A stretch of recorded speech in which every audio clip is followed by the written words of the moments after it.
So this is how I passed the CompTIA Security Plus exam in about a month. I'll be showing you guys what I used as a resource, my study schedule, and just how I approached the exam. So if you're not aware of the CompTIA Security Plus exam, it's a passing score of 750 and up. I believe it's out of 1,000 or 900 points, but anything that's over a 750, really all you gotta know is a pass. I got a 763. Pretty proud of it. Wish I gotten better, but I'm still happy about it. I still got the certification, so happy about that. Just to jump into what I did to pass it, the first thing I did was I downloaded the objectives off of the CompTIA website. The objective shows you what they expect you to know going into the exam. So I suggest you download that and you go through that entire list. It's a really long list. There's it's 5 domains, bunch of words. You're gonna look at it and just be like, what am I looking at? It's probably gonna be some things or most things that you're not gonna know what it is. So I recommend getting some flashcards, seeing what you know, and if anything you don't know, just write it down on a flashcard and just keep reading those flashcards every day. I'll show you my flashcards. This is what I used. Look at that. It's a thick stack of flashcards, all for the Security Plus. But this was a little too much. I had to divide it in like 3 because it was just getting so thick. I was going to carry this around. So a lot of these just, like what a 0-day attack is, single loss expectancy, WPS. So I highly recommend the objectives and looking at the objectives and writing down some flashcards. Super important for that. Or the first thing I bought for the exam was the study guide by Mike Chappell, the Security Plus study guide. You can get this on Amazon for about $30, $40. I'll leave it in the link in the description down below so you guys could check that out. I'm not much of a reader, so I did not really read the whole thing. When I mean really, I did not read the whole thing. I mainly use Professor Messer on YouTube because I like someone actually teaching it to me. I hate reading. So his videos were probably my go-to.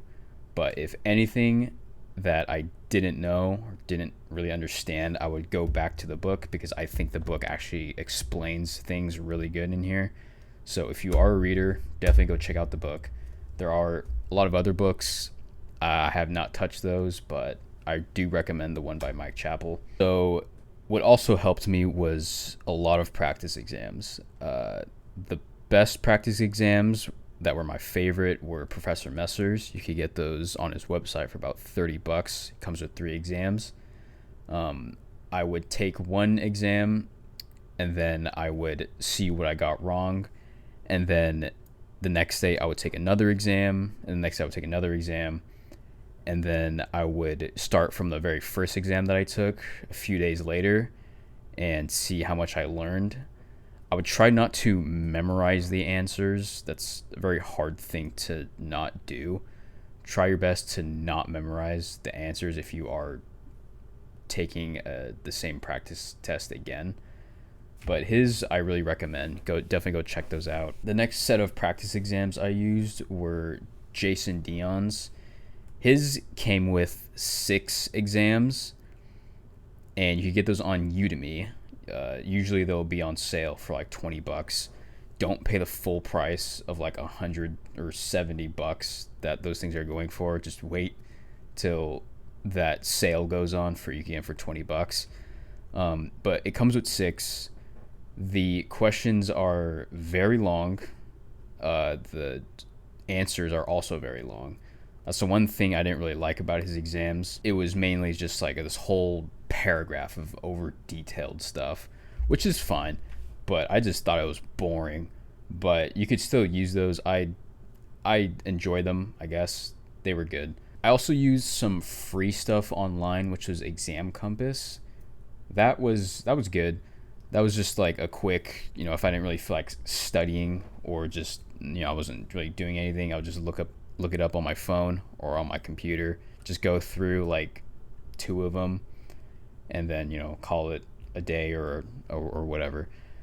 How often I studied for about 5 days a week. Each day I would probably study for about 4 to 5 hours. I'd probably spend an hour of reviewing, and then the next 4 I would be studying, some new material from, any resource that I could get. Try not to procrastinate a lot, because it's very easy to in this exam, since there's just so much stuff and you just get overwhelmed sometimes.